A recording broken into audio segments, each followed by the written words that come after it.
na ng part 3 guys. Inaano ko na lang siya ng tubig. Kasi baka umarin na ano ko yun. La! Oh my God! Nahulog ng tubig na yun na nakukunin ko lang ng slime. Ito na siya guys!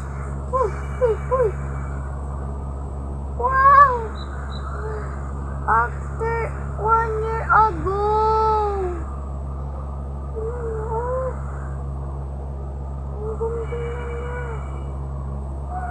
Ang ganda niya guys. Ang ganda. Hindi pa natin siya nagtubig. Marami. Bus na yung tubig natin.